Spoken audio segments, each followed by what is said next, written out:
Well, we spent a lot of time talking about psychedelia in San Francisco and London, and to listen to me talk up to this point, you'd think those were the only two places where psychedelia really occurred. And it is true that since we're talking about subcultures, those are the two places where the subcultures really were the most developed and really the most important.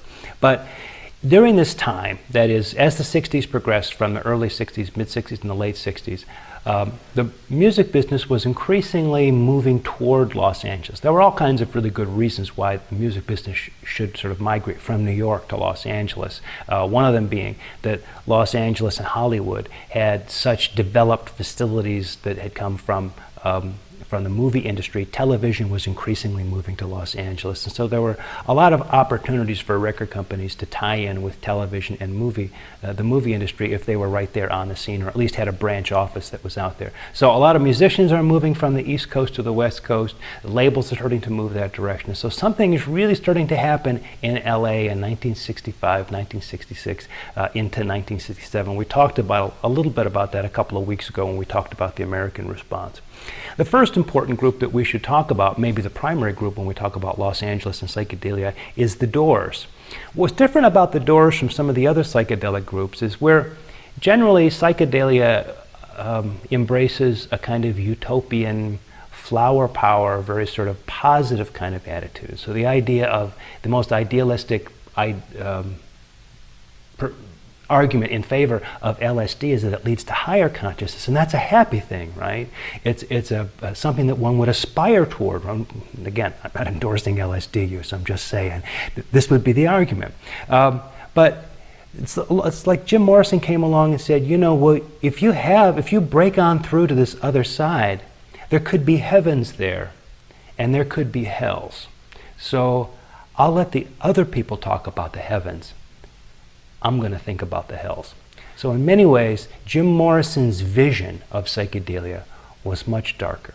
It dealt with some of the kinds of things that exist in the psyche that we don't talk about so much.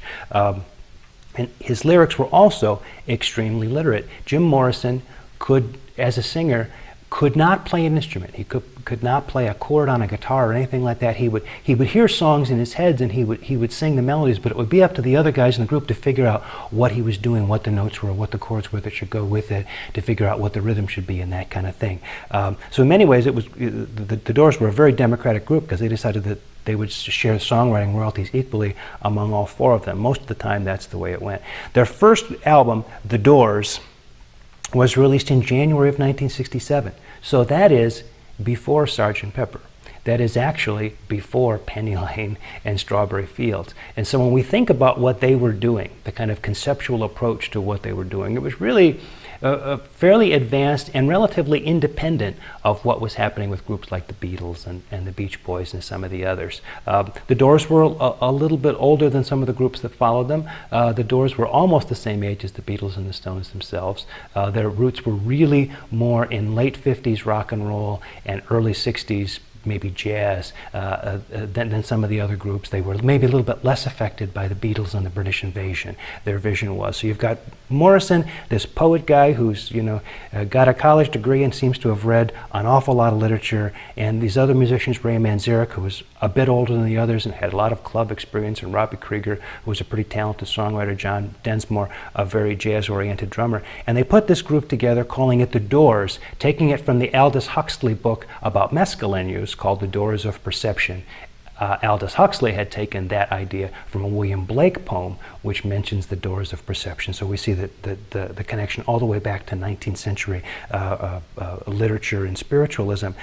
So The Doors, first album on the first side of The Doors is called Break On Through to the Other Side. How much more explicit can this idea of the doors of perception breaking through into the other side? But what's on the other side is maybe not such a happy thing. Now, the first single released off that album was Break On Through. Didn't do so well. So they went to a Robbie Krieger song called Light My Fire, which was initially 7 minutes long or so. They cut the whole solos out of the center, re-released it as an AM single, and that went to #1. And it really made the Doors into an important act having a #1 single like that. And the label they were with, Elektra Records, was the biggest hit they'd ever had. So in many ways, they really sort of started to make Elektra Records as well. But the dark thing you can really hear at the end of the album, a track called The End, which is where Jim Morrison goes into this almost sort of tribal narration thing, almost about it's almost about a kind of a, well, it's very threatening. And then he's walking through the house late at night, and he comes to the father, and he says to the father, "I'd like to kill you."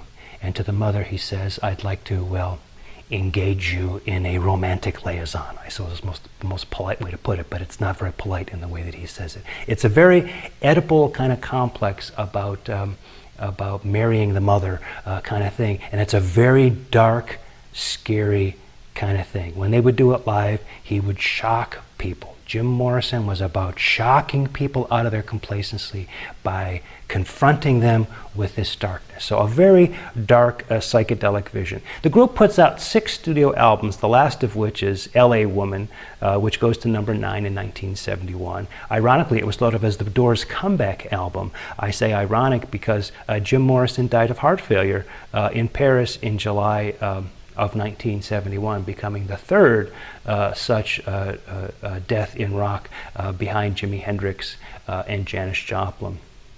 So, but the Doors sort of stand as the LA version of psychedelia, but they were not the only group in LA. We've mentioned a couple times Arthur Lee and the group Love. In fact, Love was the group that was signing with Elektra Records before the Doors. They should have had the success that the Doors had, but Arthur Lee would not get on an airplane, which meant the guys could not tour.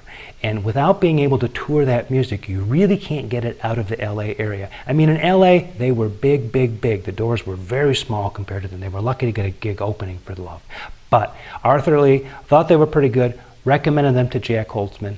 He ends up signing Elektra. It's the Doors that break out, and Love not so much. They had a moderate hit, number 52 in 1966 with My Little Red Book, which we talked about before with regard to the Pink Floyd. Their third album from 1967, Forever Changes, is always listed in rock critics sort of like great overlooked psychedelic albums. So you might want to try that out. Love's Forever Changes from 1967. See if you think it's in fact a neglected classic. Other groups coming off the West Coast, Iron Butterfly. Talk about heavy, heavy duty. These guys coming out of San Diego. The big album for them, was probably their second one, was called Inagata Devita from summer of 1968. Of course, the song had originally been called In the Garden of Eden. They got the idea to call it Inagata Devita, and if you know the Simpsons episode, it once again becomes In the Garden of Eden. Google Simpsons Inagata Devita. It's a fantastic little vignette there. Anyway, the title track of that, Inagata Devita, 17-minute long track in which everybody gets a solo. It's a heavy tune, all kinds of soloing.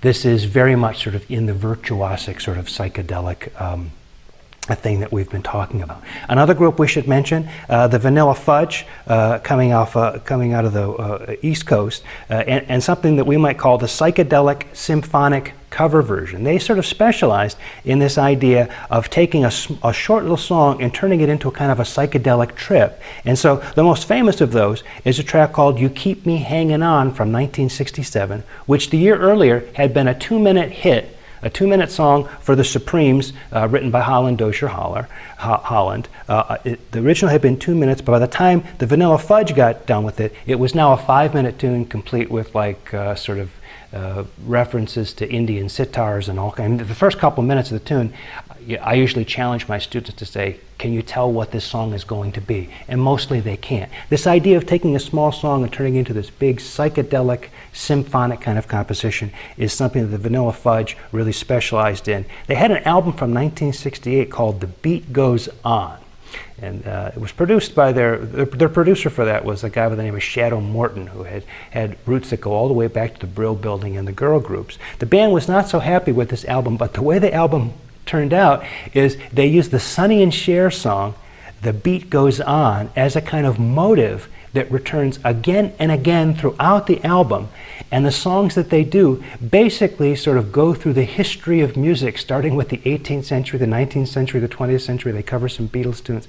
It's an extremely ambitious kind of concept album. The Vanilla Fudge, I think, should be given a lot more credit in terms of what would later become the progressive rock movement, which was essentially taking short songs and turning them into big, long songs. Well, as we talk about this period, we probably should say something about upstate New York and Bob Dylan. After his motorcycle crash in 1966, Dylan retreated to Woodstock, New York, which, if you don't know where it is just a couple of hours north of New York City, but really sort of considered upstate, very sort of rural and rustic up there. Recorded with a group come to be called The Band. They started out as the Hawks, backing Canadian singer Ronnie Hawks. Most of the guys in the group, except Levon Helm, Canadian. They toured with Dylan through 65 and through 66 when he did his world tour, so they'd already worked together. So Dylan retreats up there and does tune after tune after tune recording with these guys. That was later released as the Basement Tapes in 1975, so you can hear what they were working on. During that time, two big albums come out, one from Dylan and one from the band, that really sort of help define not only the kind of Americana movement, but also are important to the emergence later of country rock. And that would be in 1960, both of these in 1968, Dylan's John Wesley Harding, which was a #2 album, and the band's Music from Big Pink, which was a #30 album, but has since come to be thought of as an extremely influential record. Well, that sort of concludes our discussion of what was happening in Los Angeles and elsewhere. And the last lecture of this week, let's turn to festivals and the idea of what it means to have a hippie nation after psychedelia breaks on the national scene in the summer of 1967. That's what we'll talk about in the last video for this week.